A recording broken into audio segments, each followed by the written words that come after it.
প্র্যাক্টোলজির আরও একটি নতুন ভিডিওতে তোমাদের সকলকে স্বাগত জানাই। আজকের এই ভিডিওতে আমরা দেখে নেব কোর্স 1.4.8 বিতে তোমাদের যে প্র্যাকটিকামটি রয়েছে, construction of time table of any two classes with justification. এই প্র্যাকটিকামটি আজ আমি তোমাদের সাথে শেয়ার করব। খুবই সুন্দরভাবে দেখো, সরকারি কলেজের একটা খাতা কিন্তু আমি তোমাদের জন্য নিয়ে চলে এসেছি। গোটা গোটা অক্ষরে বাঙ্গালি ভার্সনে কিন্তু এটা খাতাটি সম্পূর্ণভাবে লেখা রয়েছে। আশা করি এখান থেকে তোমরা অনেকটাই হেল্প পাবে। খুব সহজ একটা প্র্যাকটিকাম, প্রথম থেকে শেষ অবধি দেখো এবং বুঝে নাও কোন কোন বিষয়গুলো তোমাদেরকে লিখতে হবে, কী কী করতে হবে, কোন কোন ক্লাস নিলে তোমরা বেশি সুবিধা পাবে সময়। তো চলো প্রথম থেকে একবার পুরো ভিডিওটা দেখে নিই।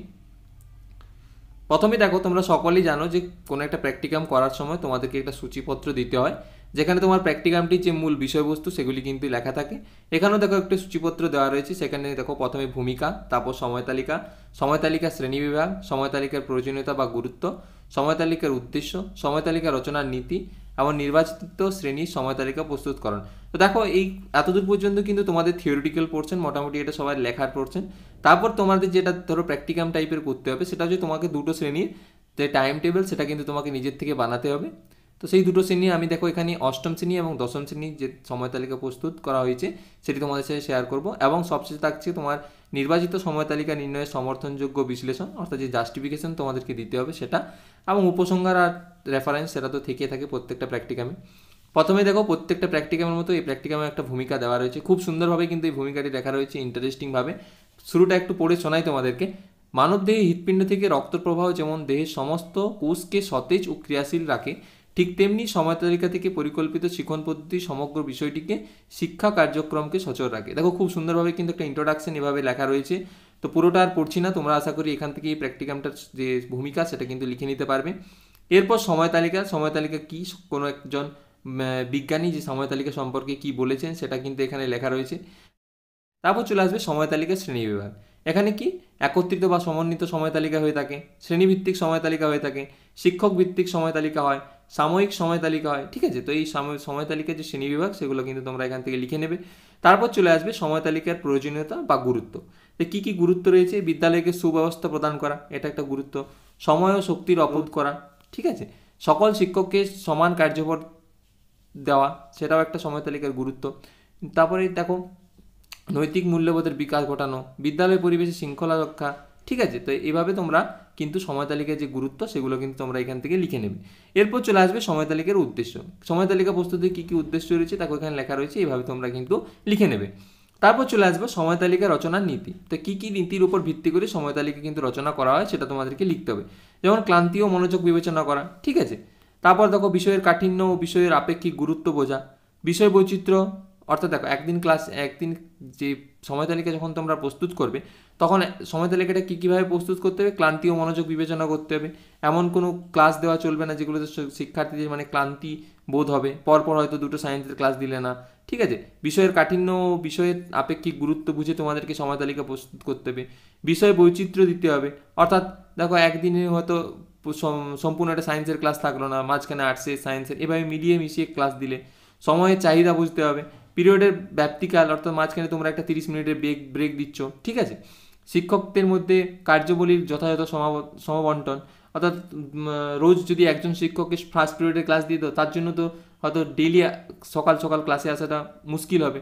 ঠিক আছে, তাহলে এমনভাবে তোমাদেরকে কার্যভার বন্টন করতে হবে যাতে শিক্ষকদের মধ্যে কোনো স্ট্রেস না দেখা যায়। ঠিক আছে, এরপর চলে যাবে নির্বাচিত দুটি শ্রেণীর সময় তালিকা প্রস্তুতকরণ। ঠিক আছে, তাহলে এখানে দেখো ক্লাস 8-এর প্রথমে যে সময় তালিকা প্রস্তুত করা হয়েছে সেটি তোমাদেরকে দেখিয়ে দিচ্ছি। তো দেখো, ক্লাস 8-এ কী কী সাবজেক্ট রয়েছে: বাংলা, ইংরেজি, সংস্কৃত, গণিত প্রভা, পরিবেশ ও বিজ্ঞান, পরিবেশ ও ইতিহাস, পরিবেশ ও ভূগোল, স্বাস্থ্য ও শারীরশিক্ষা। ঠিক আছে, তাহলে দেখো মূলত কী হচ্ছে, সপ্তাহে 44টি পিরিয়ড হচ্ছে। ঠিক আছে, এবার 44টি পিরিয়ডকে তোমাকে ভাগ করতে হবে। তো বাংলার জন্য দেখো 9টি পিরিয়ড রাখা হয়েছে, ইংরেজির জন্য 6টি, সংস্কৃত 3টি, গণিতের জন্য 6টি, পরিবেশ ও বিজ্ঞানে 7টি, পরিবেশ ও ভূগোল 4টি, ইতিহাস 4টি, স্বাস্থ্য ও শারীরশিক্ষার 5টি। ঠিক আছে, তাহলে এভাবে তোমরা কিন্তু সময় তালিকার একটা খসড়া প্রস্তুত করতে হবে। তাই ক্লাস 8-এর জন্য খসড়াটি প্রস্তুত করা হয়েছে। দেখো, দুটো সেম টাইপের সাবজেক্ট কিন্তু পাশাপাশি রাখা নেই। সেম সাইজের সাবজেক্ট বলতে ধরো বাংলা, ইংরেজি দুটো ধরো লিটারেচার সাবজেক্ট, সে দুটো কিন্তু পাশাপাশি নেই, তার মাঝে কিন্তু একটা সায়েন্সের সাবজেক্ট দেওয়া হয়েছে, ম্যাথামেটিক্স। ঠিক আছে, এভাবে দেখো ইংরেজি, বাংলা, গণিত, এভাবে কিন্তু সময় তালিকাটা প্রস্তুত করতে হবে। ঠিক আছে, মাঝখানে একটা টিফিন দেওয়া হয়েছে, তারপর টিফিনের পরে আবার 4টে ক্লাস রাখা হয়েছে, টিফিনের আগে 4টে ক্লাস রাখা হয়েছে। ঠিক আছে। এছাড়াও শারীরিক শিক্ষা, কর্মশিক্ষা যে ক্লাসগুলো রয়েছে সেগুলো কিন্তু একদম ক্লাসের শেষের দিকে রাখা হয়েছে, অর্থাৎ অষ্টম পিরিয়ডে। কারণ তোমরা সকলে জানো শারীরিক শিক্ষার ক্লাস কিন্তু মাঠে হয়ে থাকে। এবার যদি শিক্ষার্থীদের আগেই মাঠে নিয়ে চলে যাও তারপরে কিন্তু তারা আবার ক্লাসে এসে মনোযোগী হতে পারবে না, ওই জন্য এই ক্লাসগুলো কিন্তু শেষের দিকে রাখতে হয়। আর শনিবার 4টে ক্লাস হয়, এটা তোমরা সকলেই জানো। এরপর চলে যাবো দশম শ্রেণী যে সময় তালিকা প্রস্তুতকরণ সেটা। তো দেখো দশম শ্রেণীতে মূলত 7টা সাবজেক্ট থেকে থাকে: বাংলা, ইংরেজি, গণিত, ভৌতবিজ্ঞান, জীবনবিজ্ঞান, ইতিহাস, ভূগোল, এছাড়া একটা অপশনাল ইলেকটিভস। ঠিক আছে। তো দেখো দশম শ্রেণীর জন্য কি দশম শ্রেণীর যে 44টি পিরিয়ড সেটা কিন্তু এভাবে বিভাজন করা হয়েছে।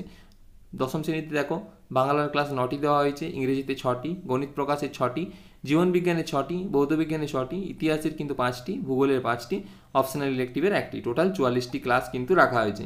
এবং দেখো সেই 44টি ক্লাসের ভিত্তিতে কিন্তু একটা সময় তালিকার খসড়া প্রস্তুত করা হয়েছে, তোমরা চাইলে এখান থেকে এভাবে লিখে নেবে। তারপর চলে যাবে নির্বাচিত সময় তালিকা নির্ণয়ের সমর্থনযোগ্য বিশ্লেষণ, অর্থাৎ তোমাকে জাস্টিফিকেশন দিতে হবে। ঠিক আছে, তুমি কি কি দিয়েছো সেখানে দেখো বিষয়ের বৈচিত্র্যতা, সেখানে তুমি তোমার বিভিন্ন ধরনের বিষয় দিয়েছো। প্রথমার্ধে দেখো যে জটিল সাবজেক্টগুলো, সেই যেগুলোতে বেশি মাথা কাটাতে হয় সেই সব সাবজেক্ট দিয়েছো, ম্যাথামেটিক্স, সায়েন্স, এইসব বিষয়গুলো, তাছাড়া বাংলা, ইংরেজি। ঠিক আছে। এবং দ্বিতীয় অর্ধে কী করছো, পরিমাণ কম রাখিছো। ক্লান্তি ও অবসাদ, শিক্ষার্থী ও শিক্ষকের উভয়ের ক্লান্তি এবং অবসাদের কথা ভেবে প্রথম দিকে ভাষা বিষয়ক ক্লাসগুলি এবং তুলনামূলক কঠিন বিষয়গুলি তুমি যেমন জীবনবিজ্ঞান, ভৌতবিজ্ঞান, এগুলো কিন্তু তুমি প্রথম দিকে রেখেছো। ঠিক আছে। সৃজনশীলতা বিষয়, টিফিনের পরে ইতিহাস, ভূগোল, সংস্কৃত বিষয়গুলি রেখেছো। তো এইভাবে কিন্তু শিক্ষকদের শ্রমের বন্টন, সময় তালিকা তৈরির ক্ষেত্রে লক্ষ্য রাখা হয়েছে শিক্ষকদের সময়ের বন্টন যেন সমান হয়।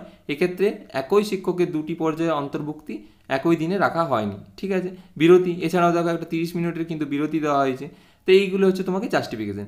এরপর তোমরা সকলে জানো যে প্রত্যেকটা প্র্যাকটিকামের শেষে একটা উপসংহার তোমাদেরকে দিতে হয়। তাহলে এখানে দেখো সেই উপসংহার একটা রয়েছে, সেখানে কি লেখা রয়েছে, উপরোক্ত আলোচনার পরিপ্রেক্ষিতে বলা যায় যে শিক্ষাক্ষেত্রে সময় তালিকা বিশ্লেষণে গুরুত্বপূর্ণ ভূমিকা পালন করে। বিদ্যালয়ের মূল কাজ প্রধানত পাঠ্যপুস্তক বা পাঠ্যক্রম, শিক্ষক এবং শিক্ষার্থী এই 3টি উপাদানের সক্রিয় সমন্বয়ের মাধ্যমে কিন্তু হয়ে থাকে। আর তার জন্য প্রয়োজন একটা পরিকল্পিত সময় তালিকা।